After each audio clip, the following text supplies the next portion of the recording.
Lo que nunca debí vivir. Tenía 15 años cuando todo se rompió. Antes de eso, mi vida no era perfecta, pero era estable.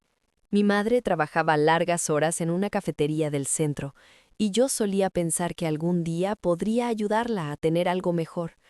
Pero entonces llegó él a nuestras vidas, su nuevo esposo, el hombre que ella juraba que por fin era distinto a los demás. Yo nunca lo sentí así. Desde que se mudó con nosotras, algo en mi estómago se revolvía cada vez que entraba a la casa. No era terror, todavía no. Era esa sensación incómoda que no sabes explicar, pero entiendes demasiado tarde. Cuando todo pasó, cuando él cruzó una línea que jamás debió cruzar, yo no entendía qué significaba. Solo sabía que mi cuerpo ya no se sentía mío, que mi casa ya no era segura, que mi mamá nunca estaba. Pero la peor parte no fue él, fue ella. Duré semanas en silencio.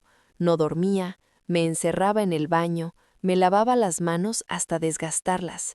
Mi madre me preguntaba si estaba enferma, si tenía un novio, si estaba rara por la adolescencia. Una tarde, ella llegó temprano del trabajo.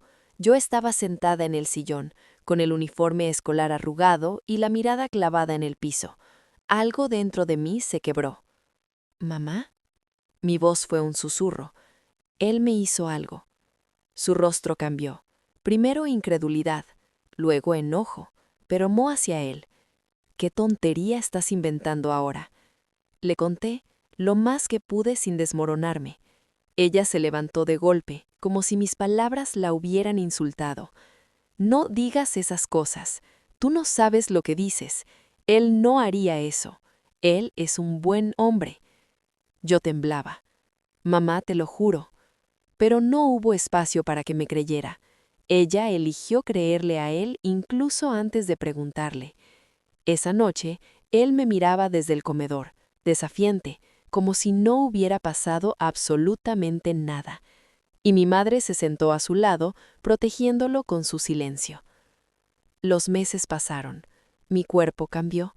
Yo lo supe antes que nadie. Estaba embarazada. Cuando se lo dije a mi madre, esperando que al menos esa evidencia la hiciera abrir los ojos, no reaccionó como esperaba.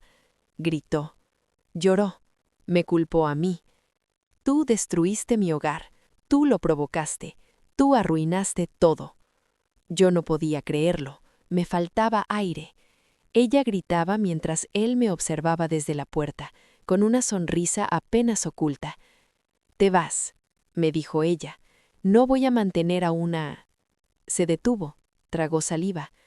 «A alguien que se mete con el esposo de su madre». Me echó de la casa con una mochila vieja. Apenas tenía ropa, ni dinero, ni esperanza. Lo único que tenía era una vida creciendo dentro de mí. Viví con una amiga del colegio las primeras semanas. Su familia me trató con pena, pero también con algo de distancia. No sabían cómo ayudarme, yo tampoco. Al final, terminé en un albergue para madres jóvenes. Allí aprendí a cambiar pañales, a callar el llanto de mi bebé y a callar el mío. Mi hijo nació pequeño, con los ojos muy abiertos. Cada vez que lo veía sentía dos cosas chocando dentro de mí: el amor más puro y la herida más profunda. Nunca quise verlo como un recuerdo del dolor. Él no pidió venir. Él tampoco tuvo culpa de lo que me hicieron. Lo llamé Emilio, y él fue mi razón para no rendirme. Pasaron casi 4 años desde que me echaron de casa. Yo ya tenía trabajo en una tienda de abarrotes, un cuartito rentado y una vida sencilla, pero mía. Entonces, una mañana, alguien tocó a la puerta. Cuando abrí, la vi a ella, mi madre. «Necesito hablar contigo», dijo, pero no era su voz habitual, era una voz apagada, desgastada. Yo no supe qué decir. El pasado se me atragantó en la garganta. «¿Qué quieres?». Ella bajó la mirada, como si cargarla fuera demasiado. Él me dejó. Me vació las cuentas. Tengo deudas. No tengo dónde quedarme. Pensé que, quizá, podrías ayudarme. No supe si reír, llorar o gritar. Mi madre, la mujer que me llamó mentirosa, la que me echó a la calle, la que me obligó a criar a un hijo solo producto de su silencio. Ahora estaba en mi puerta, pidiendo ayuda. Yo apreté la puerta con la mano. Emilio dormía detrás de mí, ajeno a todo. «No sé si pueda ayudarte», le dije. «No sé si quiera». Ella, herida en su orgullo, murmuró: «Soy tu madre». Y yo respondí sin temblar: «No cuando más me necesitaste». La historia no terminó ahí. Su llegada destapó verdades que yo había enterrado, y un secreto que ella ocultó durante años estaba a punto de revelarse. A veces el pasado regresa, no para destruirte, sino para obligarte a enfrentarlo. Mi madre seguía ahí, de pie en la entrada de mi departamento, como si esperar unos segundos más le garantizara un lugar dentro de mi vida. Yo no sabía qué hacer. No podía simplemente cerrarle la puerta en la cara, pero tampoco podía dejarla entrar. Detrás de mí, Emilio seguía dormido. Era increíble cómo un niño tan pequeño podía traer paz en medio de un caos tan grande. Respiré hondo. «¿Qué quieres realmente?», pregunté, sin moverme. Ella levantó la vista. No tenía maquillaje, ni brillo, ni aquella sonrisa orgullosa que tanto presumía. Era una mujer distinta, o tal vez simplemente era la verdadera. «Necesito un lugar para quedarme», dijo. «Solo unos días. Te lo pagaré cuando pueda. No tengo a quién más acudir». Su voz temblaba, pero yo no sabía si era por miedo o por vergüenza. «Mi departamento es pequeño», respondí, «y tú sabes que tengo un niño». Ella tragó saliva, incómoda. «Lo sé. Sé que tienes a ese niño». Ese niño. Ni siquiera podía decir su nombre. Ni siquiera podía aceptar que era su nieto. Ese comentario me hizo decidir. «No puedes quedarte aquí». Sus ojos se abrieron con rabia y desesperación mezcladas. «Soy tu madre», me gritó. «Y yo era tu hija cuando me echaste», respondí. Silencio. Un silencio que pesaba como años. Pero entonces, sin que yo lo esperara, mi madre dijo algo que me heló la sangre. «No lo entiendes. Él no es quien tú crees. Y lo que pasó contigo no fue la primera vez». La dejé entrar, no porque confiara en ella, sino porque necesitaba respuestas. Se sentó en la mesa pequeña donde Emilio y yo desayunamos cada mañana. Sus manos temblaban. «Sabía que él tenía problemas», dijo al fin. «No contigo, no exactamente, pero…» sacudió la cabeza. «Antes de ti, antes de que estuviéramos juntas, él ya había tenido denuncias». Mi corazón golpeó mi pecho. ¿Denuncias de qué? Mi madre empezó a llorar. «De abuso. A una niña de la familia de su ex. Yo lo sabía, pero él me juró que la niña mentía, que lo querían arruinar, y yo le creí. Le creí porque estaba sola, porque quería que fuera verdad, porque no quería empezar otra vez». El mundo se me apagó por un momento. «¿Sabías que era peligroso?», pregunté con la voz rota. «¿Y aún así lo trajiste a la casa, conmigo ahí?». Ella lloró más fuerte, pero ya no sentía compasión, solo incredulidad, solo rabia. «Quise creer que tú también mentías, porque si tú decías la verdad, entonces yo era responsable de lo que te pasó». Y ahí lo entendí. Mi madre nunca me defendió porque aceptarlo habría significado aceptar su culpa. «¿Dónde está él ahora?», pregunté. Ella tragó saliva. «No lo sé. Cuando se enteró de que yo quería denunciarlo, desapareció. Se llevó mis ahorros, mis documentos, todo. Me dejó con las deudas».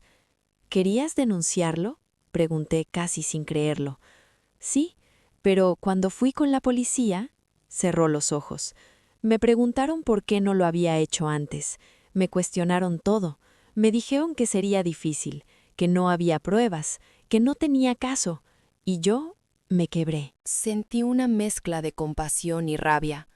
Compasión por la mujer rota que tenía enfrente. Rabia por la madre que nunca tuvo el valor de protegerme. Pero no había terminado. Él, dijo, bajando la voz, él sabe que tienes un hijo. Mi piel se erizó de inmediato. ¿Cómo lo sabe? Porque me lo preguntó, admitió. Él piensa que el niño podría causarle problemas. Si tú quisieras denunciarlo, él sabe que tu hijo es la prueba viviente. Mi corazón dejó de latir. ¿Te buscó? Pregunté. 2 veces. La última fue hace un mes. No sé dónde está, pero sé que quiere saber dónde vives. Todo se me fue encima de golpe. Mi hijo, mi seguridad, mi vida entera. Ya no era solo mi historia, ya no era solo mi dolor. Ahora era un riesgo real. Mi madre levantó la mirada, derrotada. Por eso vine, no solo porque me dejó sin dinero. Vine porque creo que está buscándote.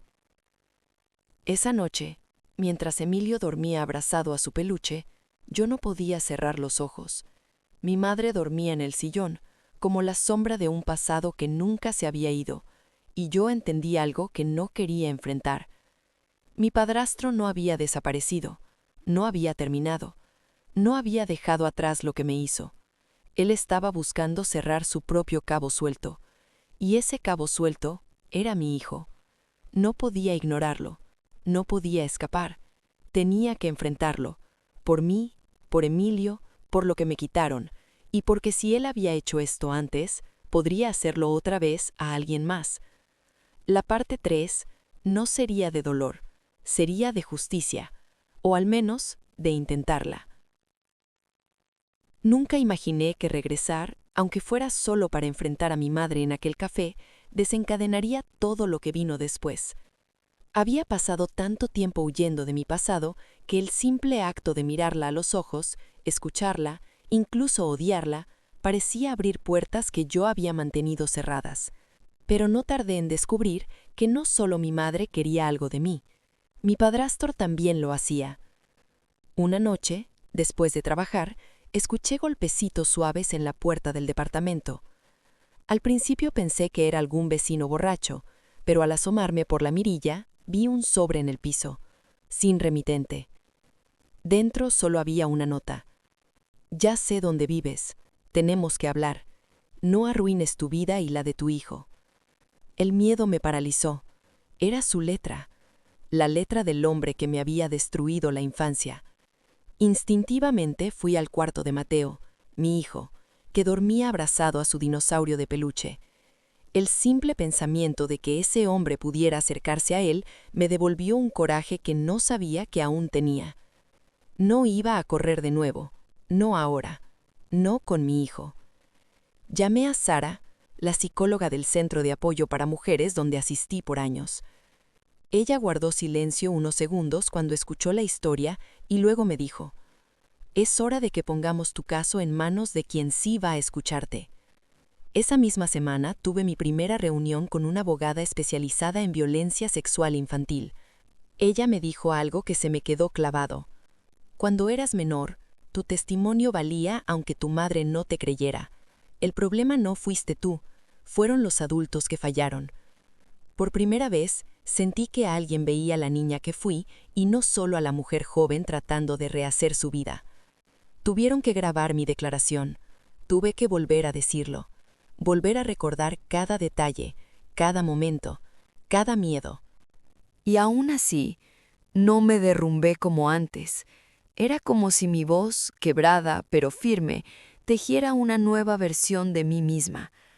Cuando mi madre fue citada por la fiscalía, explotó. Me llamó enloquecida. «¿Cómo te atreves? ¿Sabes lo que estás haciendo? Estás destruyendo mi matrimonio. Estás arruinando mi vida». Su voz estaba llena de miedo, sí, pero también de culpa. Ese tipo de culpa que se arrastra detrás de las personas que han sabido la verdad todo el tiempo, pero se han negado a admitirla. Solo le dije: «Yo no destruí nada. Tú lo permitiste». Y colgué. A partir de ese día, empezaron a salir historias que yo jamás imaginé. Vecinas que me mandaban mensajes, amigas de mi madre que decían haber visto cosas raras, incluso una compañera de trabajo de mi padrastro que insinuó comportamientos inapropiados con otras chicas. La imagen del padre responsable empezó a resquebrajarse, y cuando la gente siente que algo se cae, corre, incluyendo mi madre. Un día, mientras salía de casa para llevar a Mateo a la escuela, la encontré esperándonos en las escaleras del edificio. Estaba demacrada, sin maquillaje, los ojos hinchados. Hija, por favor, quítale la denuncia. Solo hablemos. No quiero perderte otra vez. Su otra vez me quemó, porque nunca me había perdido. Ella me soltó.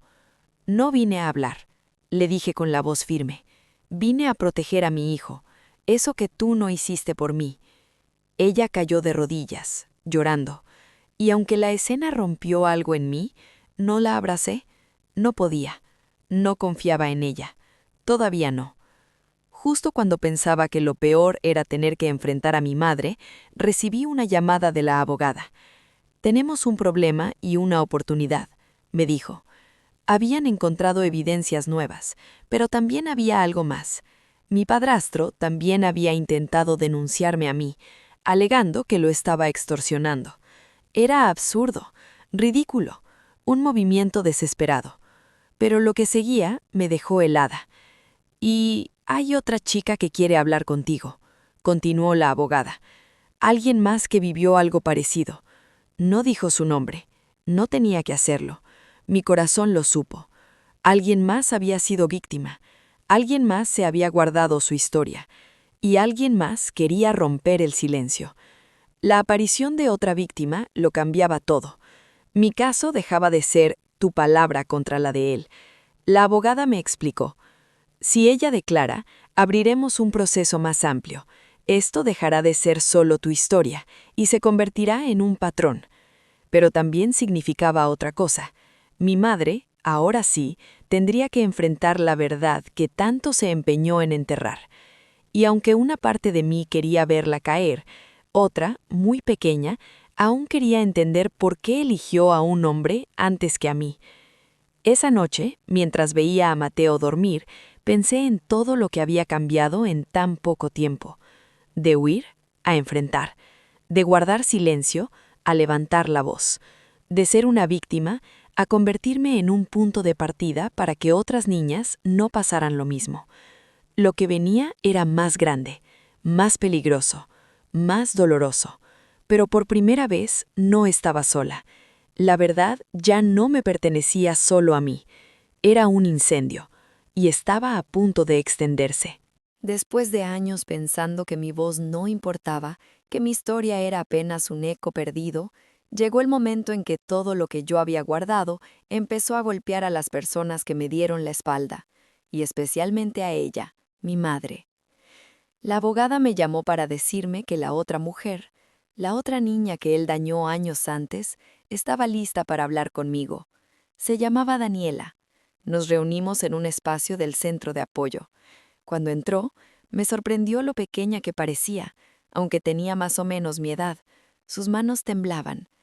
Yo pensé que nadie me iba a creer, fue lo primero que me dijo. Y esa frase fue como mirarme en un espejo de mi pasado. Daniela contó todo, cómo él la acosó cuando era adolescente, cómo la manipuló, cómo la culpó, cómo ella se quedó callada porque temía destrozar a su madre, igual que yo. Su testimonio se sumó al mío, y eso fue suficiente para iniciar una carpeta formal por abuso sexual y corrupción de menores. El caso ya no se podía cerrar por falta de pruebas. El monstruo quedaba expuesto.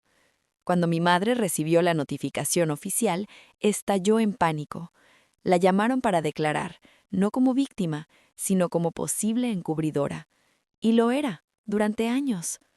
La abogada me explicó que aunque no siempre se ejercen acciones penales fuertes contra madres o tutores que omiten, sí se les puede responsabilizar si hubo señales claras que ignoraron o si se protegió al agresor.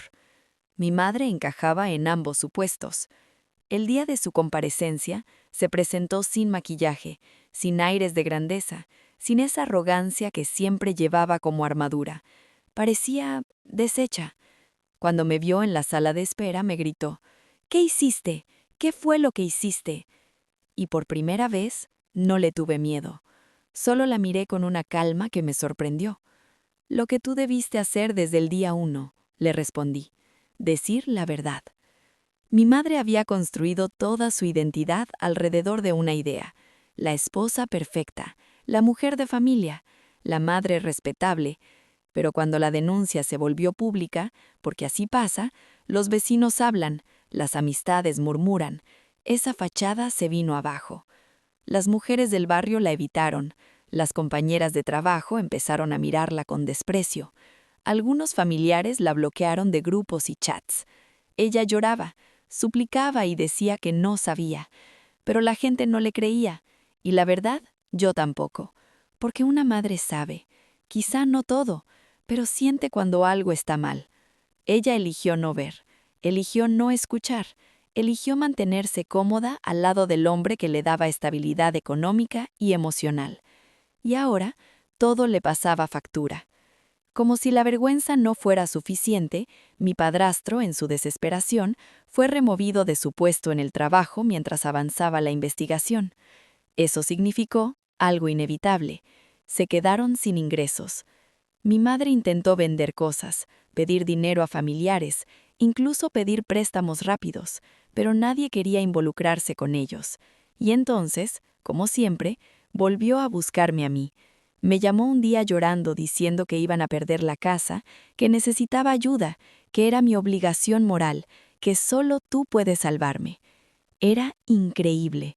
Durante años me negó, me humilló, me expulsó junto a mi bebé, y ahora me reclamaba moralidad.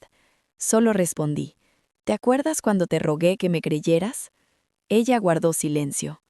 Ahora entiendes lo que se siente rogar, le dije. Y colgué, no porque fuera cruel, sino porque ya no era mi responsabilidad cargar con sus consecuencias. Una tarde, mientras yo estaba con Mateo en el parque, mi madre apareció de repente, sin avisar, sin permiso. Se arrodilló frente a mí, literalmente de rodillas, llorando como nunca la había visto llorar. «Perdóname», me dijo entre sollozos. Yo tenía miedo, miedo de quedarme sola, miedo de aceptar lo que pasaba, miedo de ver la verdad. Pero tú eras mi hija, y yo te fallé. Su voz temblaba. Era la confesión que yo había esperado toda mi vida, pero en ese momento ya no la necesitaba para sanar. La necesitaba a ella. «Dime qué hice para merecer tu odio», me pidió, y le contesté algo que la dejó helada. «No te odio, mamá. Simplemente ya no te necesito». Ella se derrumbó, y por un instante, por muy duro que suene, no sentí pena, sentí justicia. Aunque mi madre no fue detenida, no había pruebas suficientes para acusarla de encubrimiento activo, sí recibió una medida: obligación de asistir a un programa de responsabilidad parental y violencia familiar. Durante 6 meses debía asistir a talleres, evaluaciones psicológicas y sesiones de acompañamiento. Ella lo vivió como una humillación, pero en realidad era lo mínimo después de haberme abandonado a mi suerte. Yo no la obligué. La ley lo hizo. Mi madre empezó a distanciarse de mi padrastro. Discutían, gritaban, él la culpaba, ella lo golpeaba en el pecho llorando. Vecinos decían que él había dormido algunos días en el coche. La perfecta familia que ella había elegido construir sobre mis ruinas, por fin estaba cayendo. No por venganza mía, sino por sus propias decisiones. Ese día, al ver a mi madre quebrada en la banqueta, entendí algo. A veces, la justicia no llega en forma de cárcel inmediata. A veces llega como un espejo que te obliga a ver todo lo que hiciste y lo que dejaste de hacer. Y mi madre, ahora sí, lo estaba viendo. Lo que venía ahora, la etapa final, sería lo más fuerte de todo: el juicio, el enfrentamiento directo, la sentencia, la última verdad por decirse. Y ahí, cada uno de nosotros tendría que decidir qué hacer con sus pedazos. El día del juicio llegó con un frío extraño. No era el clima, era esa tensión que se instala en los huesos cuando sabes que tu vida está por partirse en dos otra vez. Pero esta vez no era la víctima asustada que un día echó a correr con un bebé en brazos. Era una mujer, una madre, una sobreviviente, y estaba lista. El tribunal no era tan grande como lo imaginaba, pero cada rincón pesaba. Mi padrastro estaba allí, esposado, con esa mezcla de arrogancia rota y miedo disfrazado de enojo. Mi madre estaba a unas filas atrás, pálida, demacrada, con la mirada clavada en el piso. Se le veía el remordimiento pegado a la piel. Yo entré con mi abogada y con Mateo tomado de la mano, aunque él solo se quedó un rato. Había una sala contigua para niños, pero yo quería que él me viera entrar. Quería que supiera que su mamá peleaba. Me llamaron a declarar. Hablar frente a un juez, frente a él, frente a mi madre, frente a una sala llena de murmullos, fue como abrir mi pecho con las manos. Pero no temblé. Cada palabra salió clara. Conté lo que me hizo, cómo empezó, qué sentía, cómo me manipuló, cómo me amenazó, cómo me quitó la niñez, cómo me quedé embarazada, cómo me echaron de la casa cuando más necesitaba ser protegida. En un punto, mi voz se quebró, pero no me detuve. Las lágrimas no me ahogaron, me impulsaron, y por primera vez en mi vida, él me miró sin poder voltear a otro lado, porque ahora no podía escapar, ni esconderse, ni fingir. Lo tenían contra la pared, y yo era parte de ese muro. Daniela declaró después. Su voz temblaba. Ella sí lloró desde que se sentó, pero su verdad fue contundente, desgarradora, precisa. Era un patrón. Éramos parte de una misma historia. Él no podía negarlo, y cuando acabó de hablar, el silencio en la sala fue tan pesado que casi se podía ver. Su abogado intentó de todo. Dijo que yo mentía para obtener dinero, que mi hijo podía ser de cualquier joven irresponsable, que Daniela tenía problemas emocionales, que ambas estábamos influenciadas, pero cada argumento se desarmaba solo. La abogada tenía pruebas, chats viejos, mensajes, testimonios indirectos, informes psicológicos, el peritaje que confirmaba las secuelas emocionales típicas en víctimas de abuso prolongado. Mi padrastro, acorralado, explotó. «Ustedes no saben nada. Esa niña siempre fue problemática. Yo solo quería ayudar». La jueza lo interrumpió con un golpe seco del mazo. Y ahí supe que había perdido. La jueza llamó a mi madre como testigo. Mi madre temblaba entera. Sabía que ya no podía mentir, porque todo estaba derrumbándose delante de ella. «¿Usted sabía de los abusos?», preguntó la jueza. Mi madre tardó en responder. Un silencio eterno. «Yo...». «Respóndale a la corte», ordenó la jueza. «Yo sospeché», dijo por fin, rompiéndose. «Pero no quise creerlo. Tenía miedo. No quería perderlo. No quería que mi vida se destruyera». Me miró, y su voz se quebró. «Pero destruyó la tuya. Y yo te fallé. Te fallé como madre, y nunca voy a poder reparar eso». La sala entera se quedó inmóvil. Yo lloré. No por ella, por la niña que fui. Porque esa niña, por fin, estaba escuchando lo que siempre necesitó. Después de los alegatos finales, la jueza tomó la decisión. Firme, clara, implacable. Culpable de abuso sexual agravado. Culpable de corrupción de menores. Culpable de violencia familiar. Años de prisión, sin posibilidad de libertad anticipada. Registro permanente como agresor sexual. Mi padrastro gritó, lloró, rogó, insultó, pero ya no tenía poder. No sobre mí, no sobre nadie. La justicia que él siempre creyó evitar le cayó como un martillo en la nuca. La jueza también dirigió unas palabras a mi madre. «Usted no enfrenta cargos penales, pero sí deberá cumplir a cabalidad los programas de responsabilidad parental. Su hija sobrevivió a pesar de usted, no gracias a usted. Asuma eso». Mi madre bajó la cabeza. Nunca la había visto más pequeña, más devastada, más consciente. Ese fue su castigo, vivir sabiendo que no fue la madre que debía ser, aceptar que eligió al monstruo sobre la niña que parió. Y eso no tiene redención fácil. Cuando todo terminó, fui por Mateo. Él corrió hacia mí. ¿Ganaste, mamá?, me preguntó. Lo abracé fuerte, con una fuerza que me dolió. Sí, mi amor, ganamos, porque él también era parte de la victoria. Él también había sobrevivido a mi historia. Esa noche, después de tantos años, dormí sin pesadillas, porque ya no era la niña que lloraba por miedo, ni la joven que huía, ni la madre que vivía con el peso del silencio. Era una mujer, que cerró un ciclo, que enfrentó al monstruo, que obligó a la verdad a salir, que dejó a su madre responder por sus decisiones, que protegió a su hijo, que se protegió a sí misma. Y por primera vez desde la infancia, pude decir en voz baja, ya estás a salvo. Y era verdad. La niña que fui, por fin descansaba. Dicen que después de una tormenta llega la calma, pero lo que no dicen es que a veces después de una tormenta llega el silencio, ese que te obliga a mirar los escombros y preguntarte, ¿y ahora qué hago con todo esto?